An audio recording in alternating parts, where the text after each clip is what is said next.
Hello everyone. Today I'm going to talk about more controversy actually. I'm talking about weapon balance and weapon balance philosophy because there is or was this perception, especially when around the time when Valve was showing at least minimal interest in supporting the competitive scene.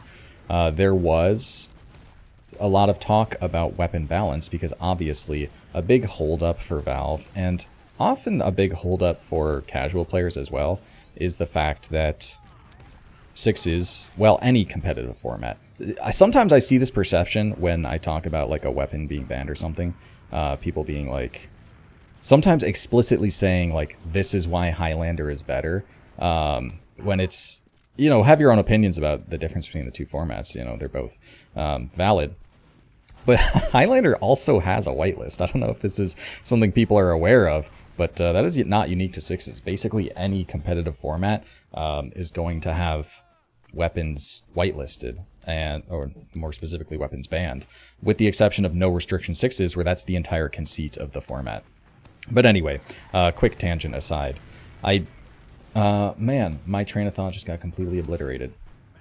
So we were talking about, yeah, so the whitelist existing has been, it's, you know, some people just don't like it. Valve as well doesn't want to, or didn't want to support a whitelist, implying there's any support for competitive play today is absolute farce. But that was a big concern at the time, and so controversially, I might add, there was a push to get quote-unquote data and find and get the opinions of why certain unlocks are banned. I say controversially because there are certain community members really pushing for, hey, we might be able to get some support, which obviously is something that sixes players have wanted for a very long time, because you look at basically any other IP and they are getting like actual support. So Counter-Strike, for example, is getting actual support.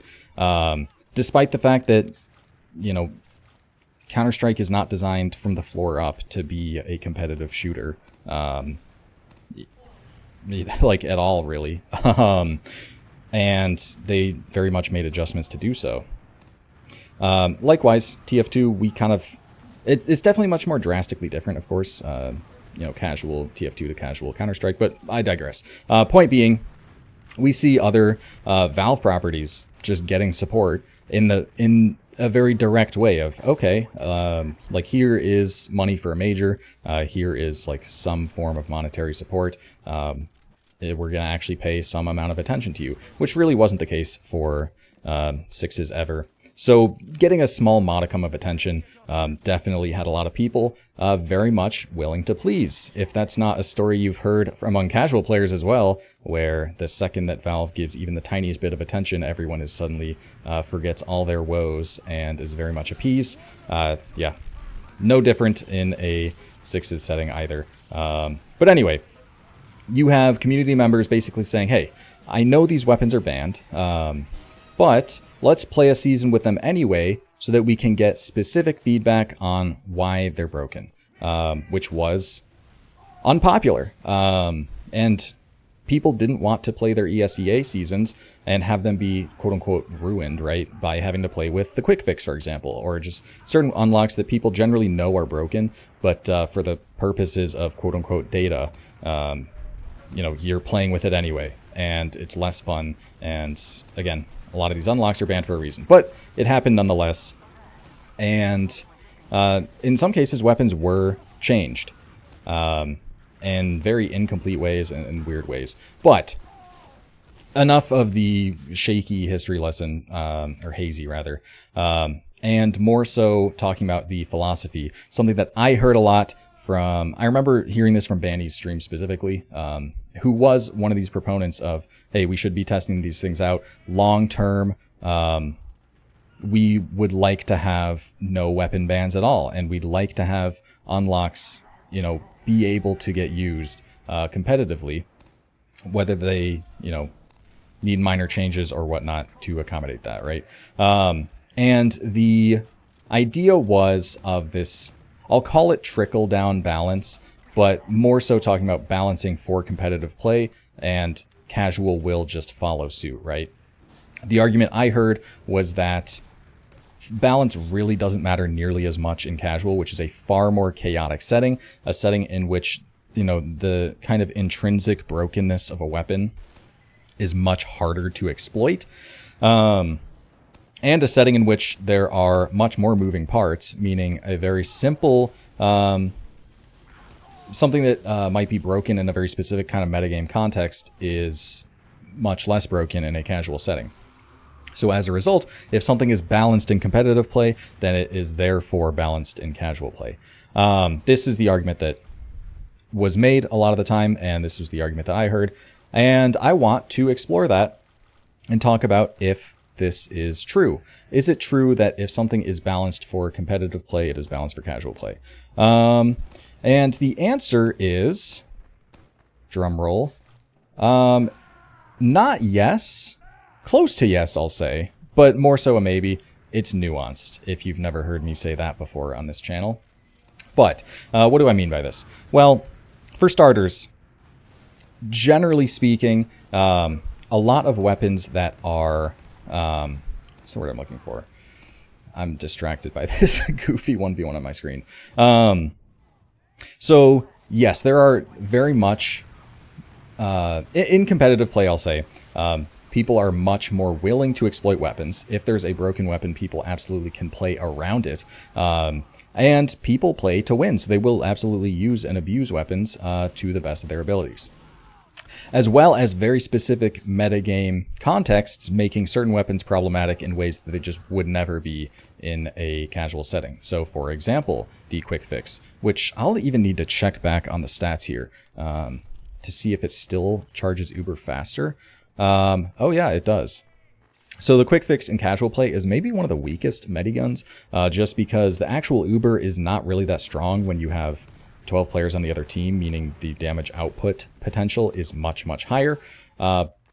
As well as the fact that the medic being able to effectively rocket jump away means that your med can have extremely forward positioning even when it's uber disad and still be safe, because they can just rocket jump away and not be caught.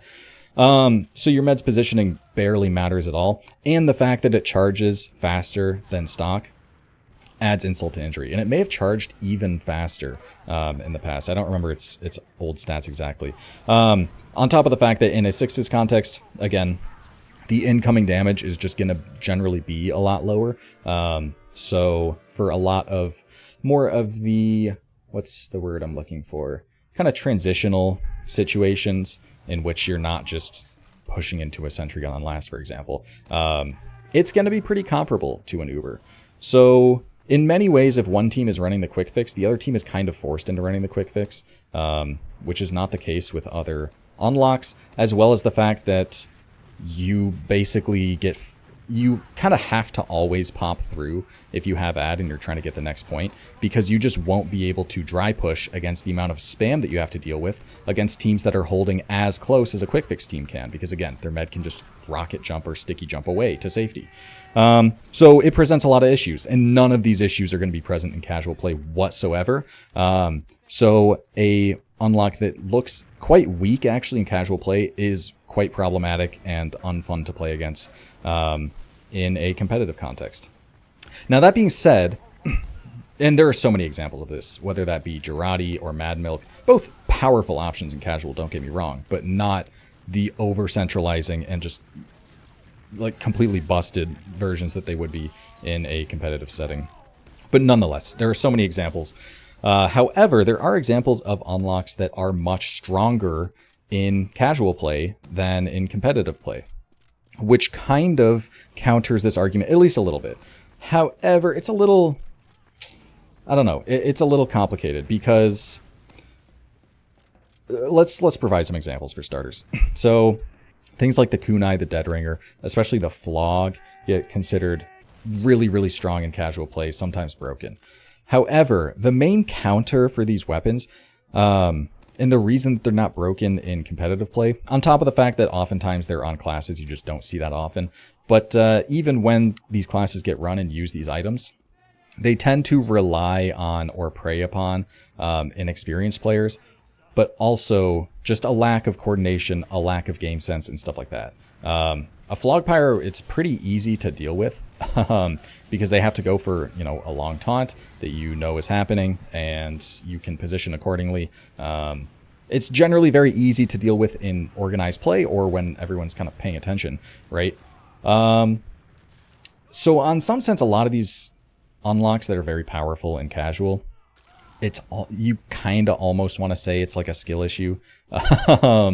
To be fair, like Uber Flog or something, there's not much you can do about. But there's a case to be made that in casual play, some of these weapons are potentially problematic in a way that they just aren't in competitive play whatsoever. So that same logic doesn't apply. Now, that being said, I think by and large, most weapons that would be acceptable in competitive play are going to be pretty acceptable in casual play. And I don't think that's an unreasonable position for people to have had. But where I think things went wrong is the fact that for a lot of these weapons, what makes them broken in competitive play and in sixes is the core identity of the weapon to begin with. For example, the Mad Milk. There is no way to make the Mad Milk a reasonable unlock to use in sixes without completely changing the core functionality of the weapon. And this is not the case for the base jumper, by the way, which some people still think is like got ruined when is it really that different? It does the parachute no longer open up? I don't know. It just seems like a very similar, whatever. I have to throw it in there because that's like the crucifixion for weapon balance is people talk about the base jumper as if it's whatever. I'm digressing again. But the problem here that I'm trying to highlight is the fact that when people are already used to these weapons and maybe already attached to how they're balanced, then completely changing them is going to be a bit controversial. And it's going to feel like people are losing out on things that they may have otherwise liked.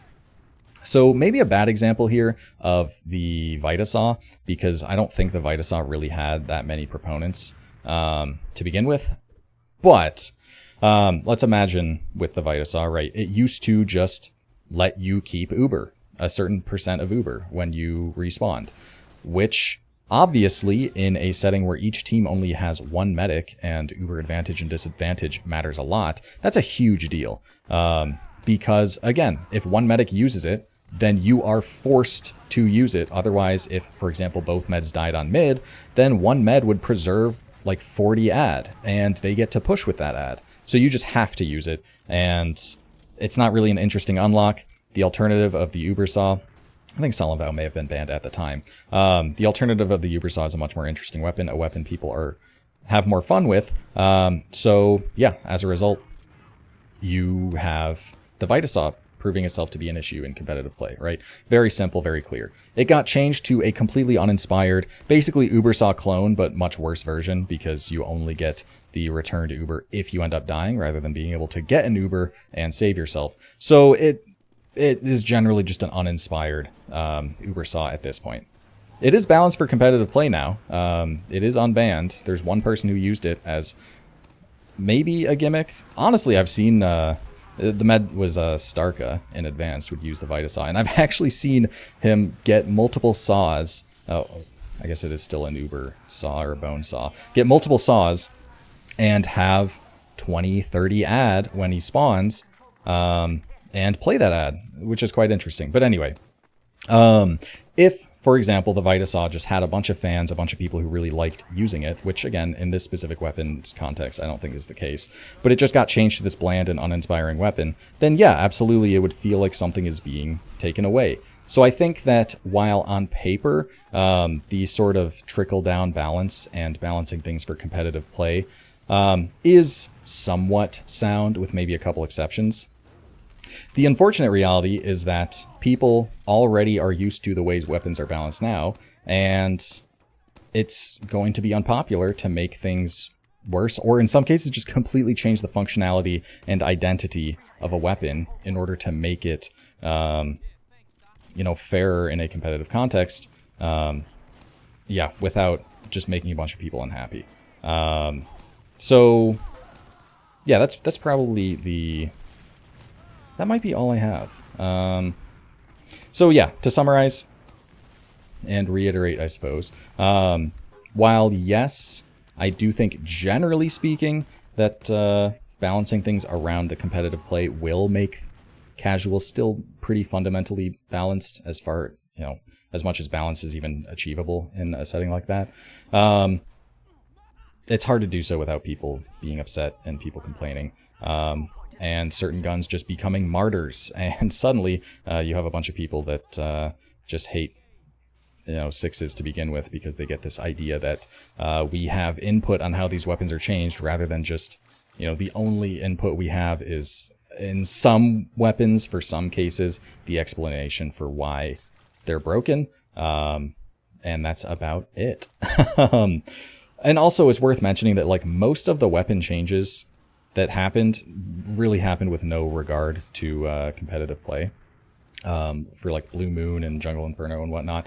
Because this Valve assertion with, like, the quote-unquote collecting data and whatnot did not strictly apply to competitive leagues, and also just applied to casual play. They would collect data on basically weapon equip rates, and they looked at weapons that were very under-equipped, and tried to tweak them. For example, the Shortstop or the Sydney Sleeper, weapons that absolutely by no means were, you know, actually Sydney Sleeper may have been banned in competitive play, but they buffed it, if anything. So definitely not taking input in that regard. But anyway, I'm rambling. I've already made my point clear about you know, my thoughts on this kind of design philosophy.